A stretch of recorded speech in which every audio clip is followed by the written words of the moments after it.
Hello again YouTube, and welcome back to our family. If you want to learn more about the reptile hobby's favourite, the ball python, then you are in the right place. Unfortunately guys, it's a bit of a bittersweet video for you this week. Excuse me. You may remember the pied het albino to the albino pairing that I made earlier on in the season. I was expecting big things, a huge ovulation from that female. Just goes to show you that huge ovulations don't always mean big healthy clutches. You know, there was lots of slugs, 3 good eggs. 1 egg died very early into incubation, and then when I look back at the footage, I could see that that egg in particular had weak veins. And then another died very late into incubation, and I did decide to cut that egg. You are going to see that footage. Bit of a disclaimer, a bit gruesome for some viewers, and you may not want to see that. So if you don't like that kind of thing, no hard feelings, please click away. But there is definitely something to take from that footage, and I'll explain why a little bit later into the video. Hope you all enjoy. So you can see here, this is the albino clutch. She was paired to the pied het albino. There was 3 eggs, 1 died early on into incubation. You can see just on this side here, this egg's a little bit discoloured and started to secrete some of the fluid inside. It's not smelling bad yet, but I suspect that this egg has perished. So let's just get a candle in on that. Yeah, no veins on there. No veins. Oh, see, this one still has good veins, but this one, you're not seeing much through it, is because all the albumin inside has already turned cloudy. I'm interested to see at what stage in development this egg perished. So maybe I'll cut this egg and see how far it got, and maybe see what the problem was. So I'm not seeing any light really at all through this egg, which is telling me that the albumin inside has already gone cloudy. There's no veins there left at all. This egg has definitely perished at some point in development. I did check it like 3 or 4 days ago, and it looked okay still. So I'm interested to see how far developed the embryo is inside. So we'll have a look. Good thing about doing this sooner rather than later as well is before it starts to smell bad. Just check inside there. Oh no, it's definitely bad.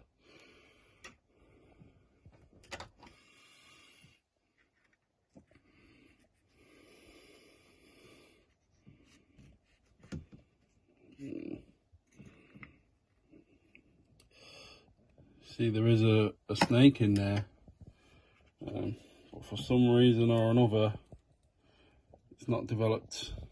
It's not fully developed, and you can see there's no veins.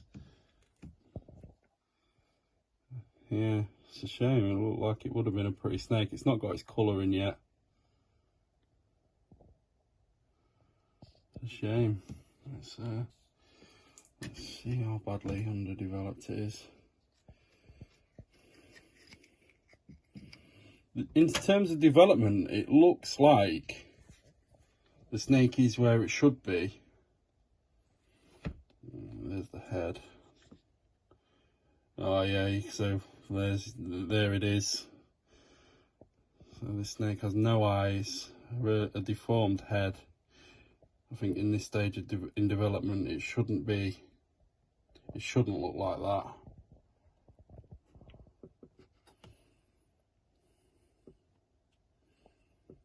Fascinating, but a real shame.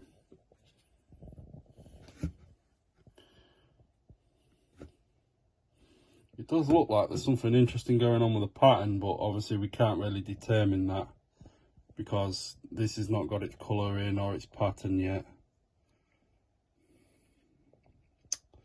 Real shame. So this is clutch 3. We're on day 55. we did, when I pulled this clutch, we did have 3 eggs. One went bad during incubation quite early, and the other went bad quite late, which we do have an egg cutting on that. I'm still undecided whether I'm going to show that in this video. So it hasn't pipped yet. I think this one has incubated slightly slower because it doesn't have the residual heat from the other eggs within the clutch in this egg box. So just to make sure everything's all right, I am going to cut this one. And we'll get a look and see what we've got. So I can feel a snake in here, but it is a little bit earlier than what I'd like. But because we lost the last 2, let's just make sure everything's okay.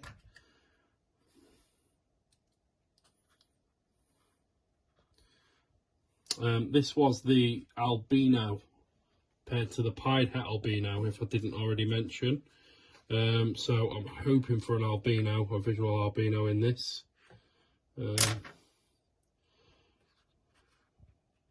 Which we haven't got.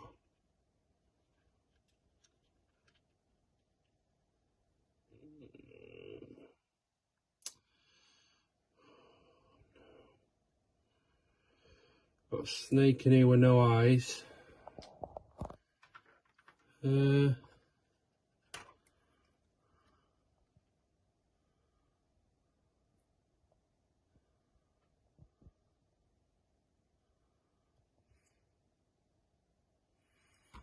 seem to be alive and pretty much fully developed.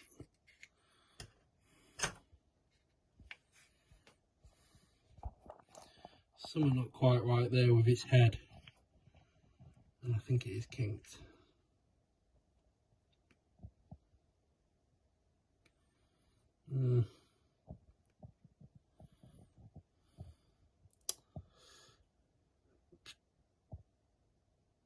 Got some paradoxing on it as well there. I'm not sure what the problem is with this one. Something's definitely not right. Oh. Man.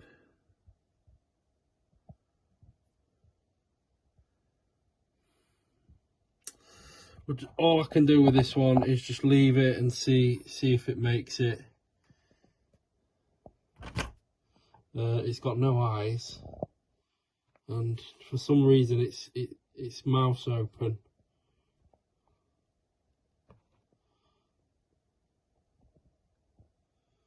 Okay. Alright, what a bummer. There he is then, the little abomination. So, whereas it does look like a great shame, this snake has told me time and time again it's doing everything it can to have a decent standard of living. You know, it made it out of the egg on its own, despite the odds, despite being kinked, despite having no eyes, and it does have a bit of a cleft lip going on, if you can see that there. And this snake had no egg tooth when it was, so it would have never have made it out of the egg, this little guy. So, but since then, you know, he absorbed all his yolk, he made it out of the egg, he shed, which I was quite surprised about. And you know, he has got a very severe kink there at the bottom end, so you know, will he be able to pass and digest food? That's a question that remains to be answered. He is urinating, but he's not passed any spoil yet. But the more time goes on, the more hopeful I am, and I have actually grown quite attached to the little guy. He won't ever be, you know, sold for money. If I can find him a home where I know someone's not going to breed him, where he can just have a nice home, then I might rehome him. But for the time being, I'm going to just keep hold of this one. I've grown quite fond of him. Everyone loves an underdog, and this guy is just proved me wrong at every turn, and it's just impressive. So even though he's got no eyes, I'm sure he'll need a bit of assistance with feeding. But you can see what he's doing there, and I've noticed him doing this a lot. This snake feels its way around with its face. It does it in its tub, it does it in your hands when you're handling it. It's sort of a much more tactile way of manoeuvring around its and exploring its surroundings. Obviously because it can't see. So yeah, there he is. I've already named this one Whistler because of his mouth. He does whistle a little bit when he's breathing and huffing. His tongue does flick, but it comes out of the sort of side of its face, not out the front like with a normal ball python. But yeah, this one's a scrapper, and obviously because it has no eyes, you see there he's really flinchy, which is something that I've got to be careful of.